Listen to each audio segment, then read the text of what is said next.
Days of Our Lives spoilers.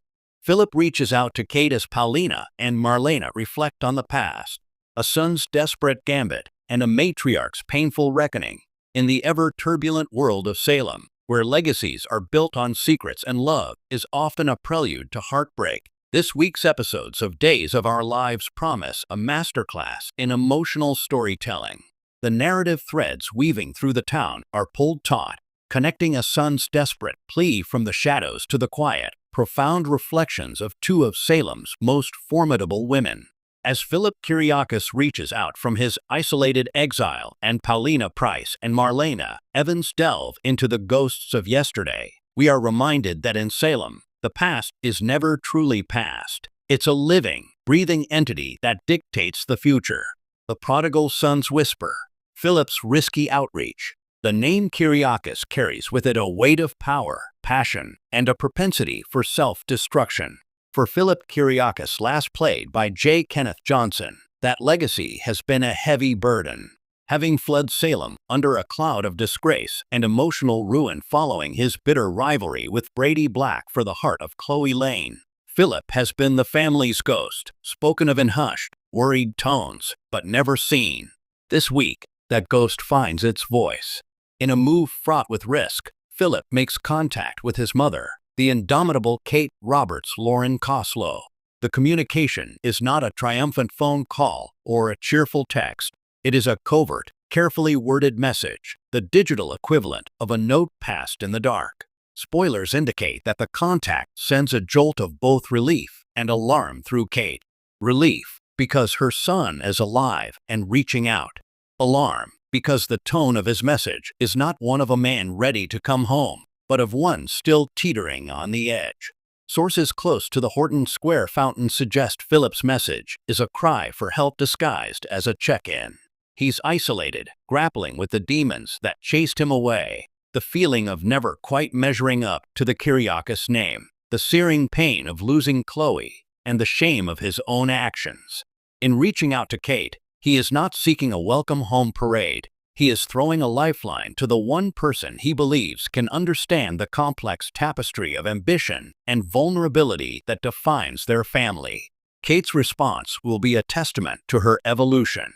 The Kate of old might have immediately boarded a private jet to drag him home by his ear. The Kate of today, tempered by her own trials with love and loss, understands the fragility of the human spirit. Her dilemma is immense. Does she respect his distance and communicate only through these fragile digital threads, offering reassurance from afar? Or does she mobilize the full force of the Kyriakis network to find him, potentially pushing him further into the abyss? This mother-son drama is a poignant exploration of when to hold on and when to let go, a question every parent fears. A tapestry of memories, Paulina and Marlena's heart-to-heart. While Kate grapples with a son in the present darkness, across town, two other pillars of Salem are sifting through the embers of a different kind of fire. Paulina Price, Jackie Harry, and Marlena Evans Deidre Hall share a scene of breathtaking depth and quiet power as they reflect on the winding, often painful roads that brought them to this moment.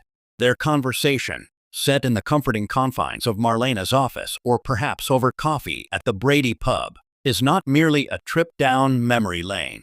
It is an act of archaeological excavation, unearthing the joys and traumas that have shaped them.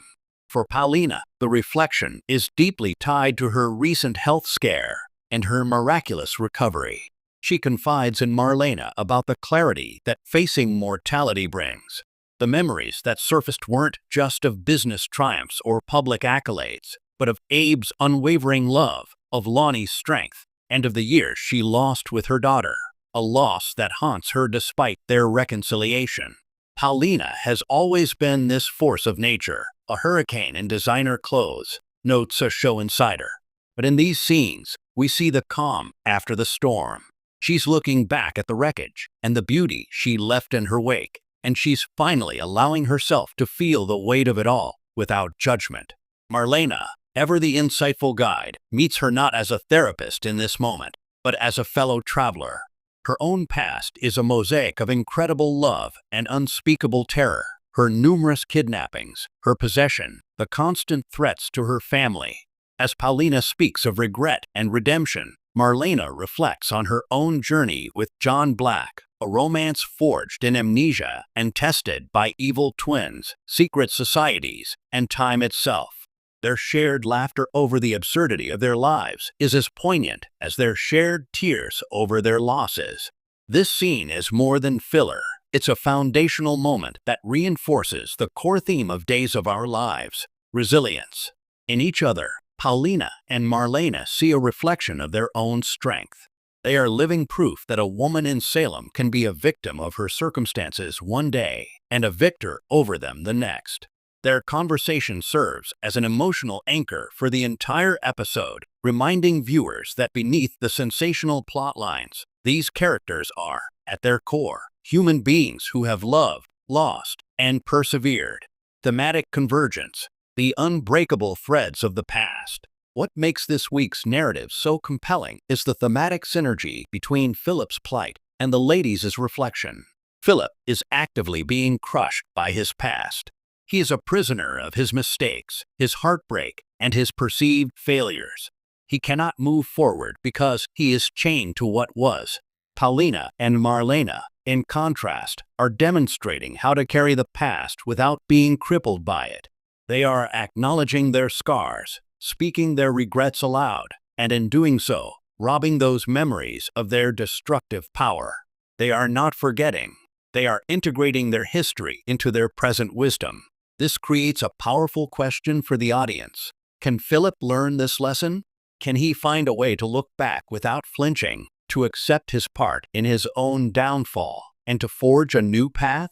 Kate, who has reinvented herself more times than anyone in Salem, is potentially the perfect guide for this journey, if he will let her be. Furthermore, Paulina's reflections on family and second chances echo directly into Kate's situation. Paulina was given a second chance with Lonnie, a grace she never thought she deserved. Will Kate be able to extend that same grace to Philip? And will Philip, drowning in his shame, be able to accept it? As the week unfolds, Salem becomes a stage for this profound human drama. From the dark, lonely room where Philip types out his desperate message to the warm, safe space where two matriarchs share their hardest-earned truths, the message is clear. The future is not a destination to be reached, but a path to be built, brick by brick, with the materials the past has provided. For some, those bricks are a foundation. For others,